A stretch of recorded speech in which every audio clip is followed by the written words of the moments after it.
Hello everyone,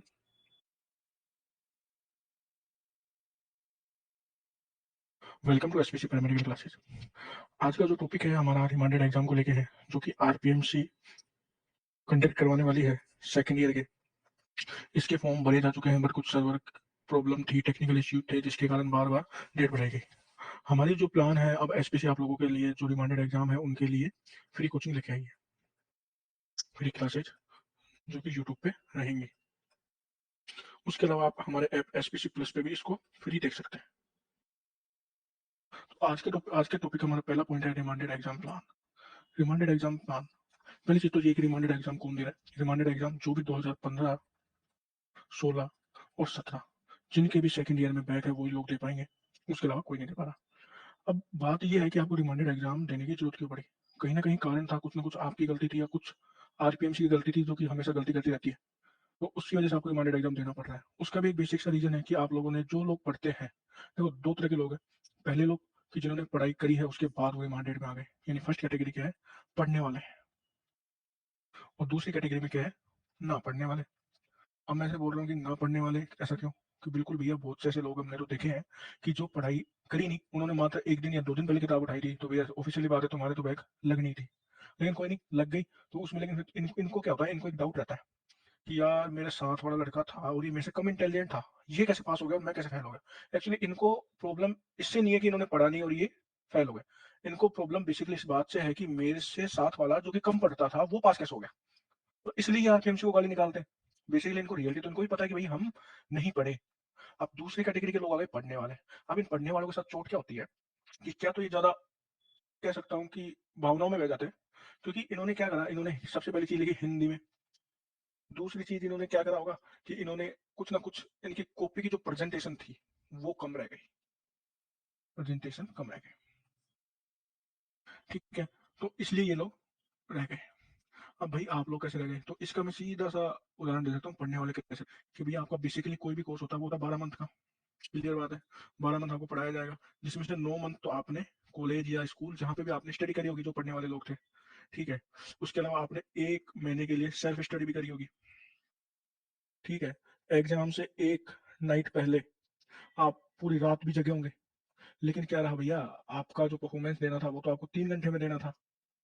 performance तो 3 घंटे में देना था, और जो कॉपी चेक करने वाला है उसके पास तो भैया 1 से 1.5 मिनट, या मैं बोल दूं 90 से 100 सेकंड है। वो तो इसी में आपका रिजल्ट डिसाइड करेगा। तो अब यहाँ पे पूरा खेल क्या हुआ, आप कुछ लोग थे जो हिंदी में लिखते हैं। एक तो हिंदी वैसे ही कम समझ में आती है, क्योंकि आपको पता है मेडिकल लाइन में ज्यादातर इंग्लिश भाषा यूज होती है। हाँ, जिन्होंने इंग्लिश लिखा होगा तो वो लगभग लगभग कगार पे पहुंच के या फिर बॉर्डर पे पहुंच के रुक जाते हैं, वो रख देते हैं। अब अगर लोगों में हिम्मत हो ना, तो वो क्या करें, आरटीआई लगा के सारी कॉपी निकलवा ले। बट एक्चुअली उनमें हिम्मत नहीं है, उनमें कॉन्फिडेंस नहीं है। और कॉन्फिडेंस क्यों नहीं है, क्या तो उन्होंने कुछ ना कुछ तो प्रेजेंटेशन बेकार होगी, या फिर और कोई कारण होगा। दूसरी चीज, हो सकता है कि उनको जो जहां वो पढ़ रहे हैं या फिर उनको जो नोट्स मिले वो गलत मिल गए हो।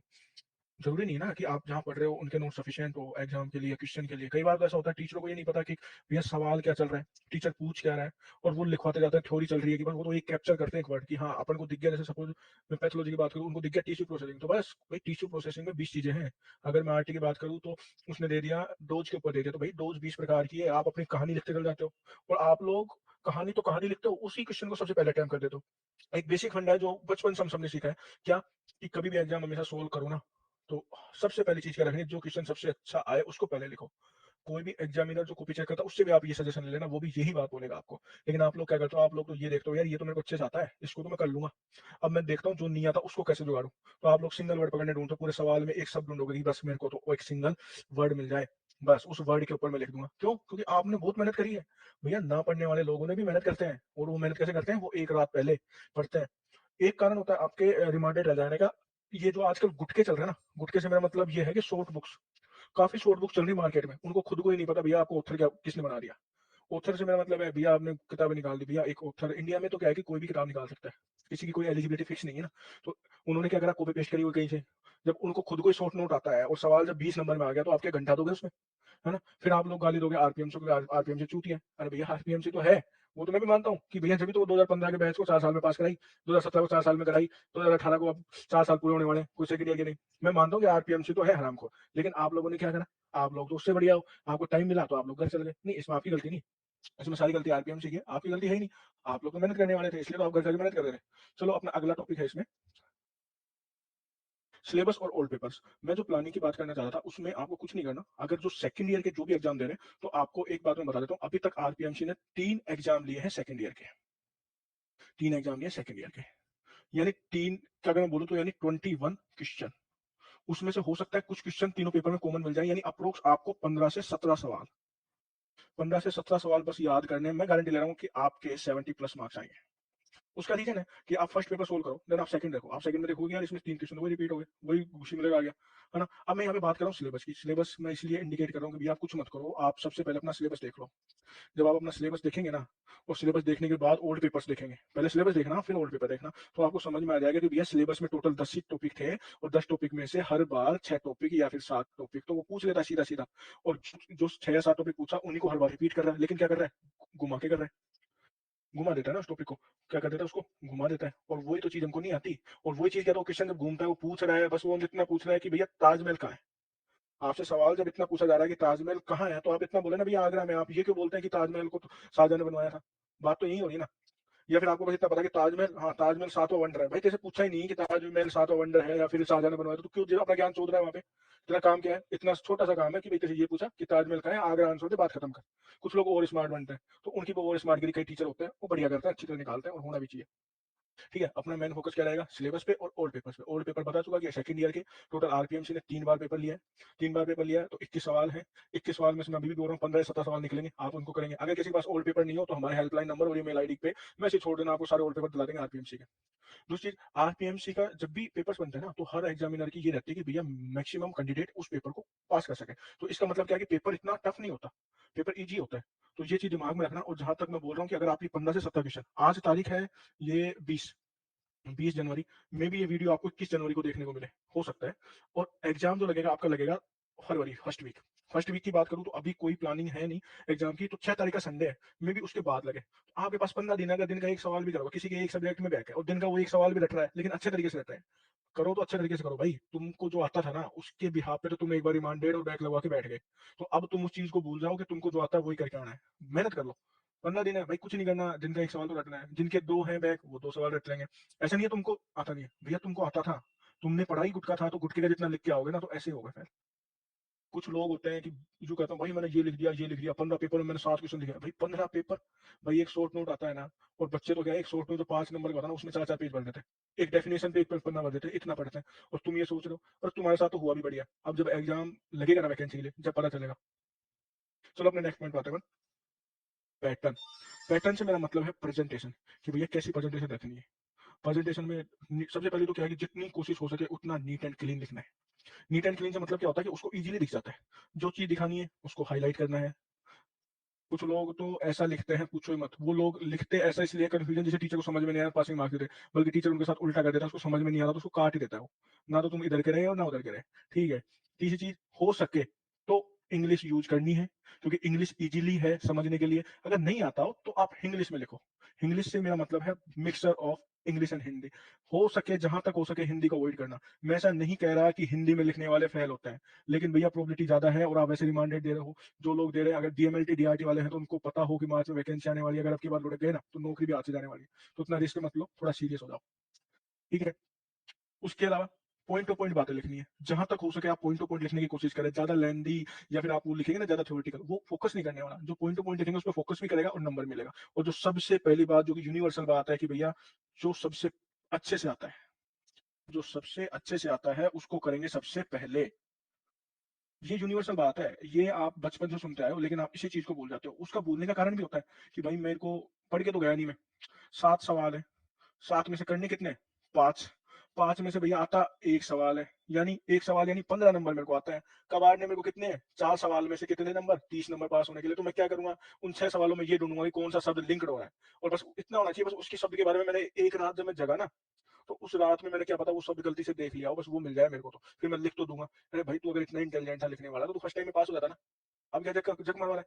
तो ये गलती नहीं करनी, अपना ध्यान रखना। मिनिमम भैया सीरीज बात है, मिनिमम आपको 4 क्वेश्चन, 4 क्वेश्चन अगर आप अच्छे से करते हो, चाहे 5 आप छोड़िए ना, जो बंदा 4 क्वेश्चन अच्छे से कर देगा उसके अबोव देन 50 प्लस मार्क्स आने वाले हैं। चाहे वो इंग्लिश में लिखे या हिंदी में लिखे, 50 प्लस बोले मैंने, इसका मतलब मेरा ये नहीं कि 4 पंदु 80 का हुए, 80 का अटेम्प्ट किया तो आपने कि आपके 50 ही आएँगे। मेरा ओनली कहने का मतलब इतना सा है कि अगर आपने 4 क्वेश्चन अच्छे से करे हैं, तो ना करते हुए आपको मिनिमम 50 नंबर मिलेंगे और इसकी गारंटी है भैया। मैं इतनी बात कर रहा हूँ, कुछ लोग इस पे बोलेंगे कि भाई इतनी बात, भाई बात कर रहा हूँ, हमने भी एग्ज़ाम दिए। जिस यूनिवर्सिटी में अब तुम हो ना, उस यूनिवर्सिटी से हम भी निकले। कि कहने का मतलब भैया, जिस कॉलेज में तुम पढ़ रहे हो, जिस यूनिवर्सिटी में पढ़ रहे हो, उसके हम प्रिंसिपल नहीं है, लेकिन हम उसके एक्स स्टूडेंट हैं जो पास हो चुके हैं। ठीक है? पैटर्न हो गया। पैटर्न के बाद बात करें थे लैंग्वेज इंग्लिश और हिंदी की। भैया अगर आप इंग्लिश यूज़ करते हो ना, तो जो मोटी-मोटी चीज़ें हैं, उनको इंग्लिश में लिखना और सॉरी इंग्लिश में लिखना। और जो आपकी ग्रामिकल है, देखो रीजन क्या होता है, लोगों को समझ में आ जाता है। कोई भी बात है समझ में आ जाती है। जैसे मैं बात कर लूँ, एक रिसेंट का टॉपिक होता है जैसे सीटी, तो सीटी स्कैन कंप्यूटर रेडियोग्राफी है, सीटी स्कैन कंप्यूटर टोमोग्राफी है। ठीक है? समझ में आया? भाई सीटी स्कैन कंप्यूटर टोमोग्राफी है, 1972 में इसको खोजा था। तो ये बात समझ में आती है कि 1972 में खोजा था, ये लिख लो आप, हिंदी में चलेगा। लेकिन आप सीटी स्कैन को हिंदी में लिखने लगे, आपने लिख रहे हो सीटी स्कैन और आपने इसको लिख दिया थ्योरेटिकल में। थ्योरेटिकल में मतलब कि लेंदी लिख दिया इसको, कोई पॉइंट वाइज नहीं लिखा, तो कहाँ से वो पढ़ेगा? और पढ़ भी लेगा तो क्या देगा एवरेज? 20 नंबर का है। मेरे पास सीधी सी बात है, मेरे पास 60 सेकंड है। एक कॉपी चेक करने के लिए 60 से 90 सेकंड है, यानी एक सवाल को मैं डिवाइड करूं तो 10 से 15 सेकंड बचती है मेरे पास। और 10 से 15 सेकंड में कितना पढ़ूंगा तो हिंदी में लिखेगा, तो सीधी बात है, मैं 8 नंबर एवरेज दे दूंगा। अगर ऐसे मैंने 8 के चेक कर दिए तो मैं 40 नंबर दे दिया, उखाड़ेगा। वापस बैक लगे, अब लगातार रिवेल तो करता रहे। रीटोटल मेरी किस्मत अच्छी हुई तो बढ़ गए, और नहीं बढ़े तो नहीं भी बढ़े। तो इतना दिमाग नहीं लगाना, लिखना है इंग्लिश में लिखना है, लेकिन इंग्लिश में कैसे लिखना है वो ध्यान रखना है। एग्जाम डेट मैं क्लियर कर रहा हूँ कि भैया फर्स्ट वीक फरवरी के लिए बोला है। बोला किसने है भैया? आरपीएमसी वालों ने बोला है। ठीक है? तो अभी जो ये कह रहे थे जनवरी लास्ट में, वो तो प्रॉब्लम लगी नहीं रही, क्योंकि अभी फिलहाल आरपीएमसी के पास रिजल्ट निकालना है, अभी इनके टोटलिंग के फॉर्म की गलती आ रही है। तो फर्स्ट वीक ऑफ फरवरी बोल रहे हैं। और फर्स्ट वीक ऑफ फरवरी की बात करूँ तो मैं भैया 6 तारीख को संडे आता है, 6 फेब वो क्या है, 6 या 5 जो भी फेब है, आप एक बार कंफर्मेशन कर लेना कितनी तारीख को संडे है। जो भी है 6 या 5 को संडे है, तो उसके बाद में भी आप लोगों के एग्जाम हो जाए। पहली चीज ये। दूसरी चीज कि आरपीएमसी पहली बार रिमांडेड एग्जाम करवा रही है, या फिर मैं कह दूं देसी भाषा में सप्लीमेंट्री एग्जाम करवा रही है, तो उसका टारगेट भी होगा कि ज्यादा ज्यादा को निकालें। देखो भैया, जो उसने कांड कर रखे हैं, लोगों का भविष्य खराब किया है, 2-3 वैकेंसी से रखवा दिया, तो वो उसकी गलती थी कि उसको करना चाहिए था सही, लेकिन वो नहीं कर पाई। कुछ अच्छा कर रही है तो इसको अप्रिशिएट करो। आप लोग भी पास हो जाओ और निकल जाओ। जिन लोगों को आरपीएमसी ने 2 बार अटकाया, 3 बार अटकाया, भैया कुछ भी नहीं है 2-3 बार अटकाना। हम ले रहे हैं, हम बता रहे हैं भैया पढ़ो आप तो। मात्र कुछ ही मत पढ़ो। अगर किसी के एक सब्जेक्ट में बैक है ना, एक सब्जेक्ट बैक है भाई, तो 3 दिन पढ़ ले, 3 डेज बस। 3 दिन में गारंटी के साथ तू पास होगा। लेकिन बात ये है कि पढ़ना पढ़ना होता है, वो ऐसा नहीं होता कि हाँ रात को भाई कल एग्जाम है, रात को किताब खोल रहे हैं। भाई जो भी पढ़ रहे हो अच्छे से पढ़ो। चाहिए आप एग्जाम के लिए 10 ही क्वेश्चन याद कर लो, मैं ऐसे नहीं कहता सारे करो। टोटल 10 क्वेश्चन याद करो, लेकिन वो 10 क्वेश्चन आपको ना ऐसे होने चाहिए कि भैया 10 क्वेश्चन में अगर वो 20 नंबर का आ रहा है, तो उसमें से आपका स्कोर हो 14+। और 14+ इजीली दे देता टीचर। आपको थोड़ा सा ध्यान रखना है। चाहिए 10 सवाल याद कर लो उस सब्जेक्ट के, लेकिन कैसे करने? अच्छे से करने। हमारी प्लानिंग भैया, हमारी प्लानिंग तो ये है कि आप लोग जितना ज्यादा से ज्यादा इस वीडियो को शेयर करेंगे, उतनी जल्दी हम यूट्यूब पे फ्री वीडियोस लेके आएंगे, only for remanded exams. YouTube पे लेके आएंगे, उसके अलावा हमारे एसपीसी प्लस ऐप पे लेके आएंगे। एसपीसी ऐप पे एक बेनिफिट होगा, वहां पे ये हो सकता है कोर्स आपको कुछ ना बराबर रेट में मिले, या फिर ₹1 या ₹11 कुछ भी उस पे मिले, लेकिन उसमें ये बेनिफिट होगा कि उसमें आप लाइव सेशन जब चलेंगे तो आप लोग टीचर से इंटरेक्ट कर पाएंगे। यूट्यूब पे क्या है कि वही जो एसपीसी का लाइव सेशन है वो हम अपलोड करेंगे। ये है, उसमें हो सकता है ₹1 ₹11 जो भी रेट रखी हो, ₹1 ₹11 जो भी रेट रखी हो ना। उसके अलावा एक अब भी रिक्वेस्ट कर रहा हूँ भैया, इस वीडियो को ज्यादा से ज्यादा शेयर कर देना आप लोग। और शेयर करने के लिए इसलिए बोल रहा हूँ कि जितना ज्यादा हमको रेस्पॉन्स मिलेगा, चाहिए तो मिले यूट्यूब पे और चाहिए मिले हमारे ऐप पे। जितना ज्यादा रेस्पॉन्स मिलेगा उतना ही हम लोग काम करेंगे, जितनी जल्दी। हम सारा काम छोड़ देंगे 15 दिन के लिए। भाई हमारे जो भी बैच चल रहे हैं उनको आराम दे देंगे, विराम दे देंगे, लेकिन आप लोगों को जो वादा किया वो निभाएंगे। लेकिन उसके लिए आप लोगों को क्या करना है कि ज्यादा से ज्यादा इसको शेयर करना है। यूट्यूब पे आज मेरे 50 सब्सक्राइबर है। मैं ये देखना चाहता हूँ कि भैया ये जब वीडियो आपके पास पहुंचे तो मेरे को लगे कि हाँ सच में लोग चाहते हैं, सच में लोग चाहते हैं क्या, कि भैया हम काम करें। और रियल में हम करेंगे। 22 तारीख से मे भी आपके लाइव सेशन स्टार्ट है। ये वीडियो जहां तक है आज 20 जनवरी या फिर 21 जनवरी तक आप तक पहुंच पाएगी। लेकिन आपको ये चीज का ध्यान रखना है। मैं अभी बता देता हूँ, हमारा डीआरटी, डीएमएलटी, डीईसीजी और डीसीटी यानी कैट लैब, इन 4 का हमारा लगभग लगभग हम पूरा कर चुके हैं। जो भी हमको देना है आप लोगों को मैटर, बट कंडीशन ये है कि जितना ज्यादा रेस्पॉन्स होगा उस हिसाब से हम प्लानिंग करेंगे। पहली चीज। एक हमने ऑनलाइन सर्वे भी करे थे हम कि आपको कौन से हार्ड टॉपिक है, उसका लिंक भी हमारे पेज पे मिल जाएगा आपको। कि हमारा ऑनलाइन सर्वे में बस इतना जानना था कि आपको जो भी टॉपिक हार्ड लगता है, हम कोशिश ये करेंगे उसको नए पैटर्न से लेके आएंगे और अच्छे से समझा पाएंगे। ठीक है? बाकी और जो सब्जेक्ट आगे, डीबीबीटी, डीओटी, डी ऑप्थो और डीडीटी, ये बाकी हम 4 कोर्स पे और फोकस कर रहे हैं। इनका हमारा टारगेट है कि इनके लिए हमारी प्लानिंग चल रही है। प्लानिंग से मतलब ये है कि हम इनके लिए तैयारी कर रहे हैं। हमारे एक जो भी क्वेश्चन है आप लोगों के, उनको सोल्व करना चाह रहे हैं, जो भी कर रहे हैं हम, जल्दी से जल्दी आपको इनके भी हम अवेलेबल करा देंगे। लेकिन हाँ, इनका ये है कि आप लोग रेस्पॉन्स स्टार्ट कर दीजिए। डीआरटी का डेफिनेटली मिल जाएगा, एमएलटी का मिल जाएगा, ईसीजी कैट लैब, इनका हमारा रेडी हो चुका है पूरा पैटर्न, तो हम परसों से करने वाले हैं। आपको मैं भी बता चुका हूँ कि यूट्यूब पे क्या बेनिफिट है, एसपीसी ऐप पे क्या बेनिफिट मिलेगा। देन हमारा हेल्पलाइन नंबर, भैया हमारा हेल्पलाइन नंबर है 94 62 90 49 17।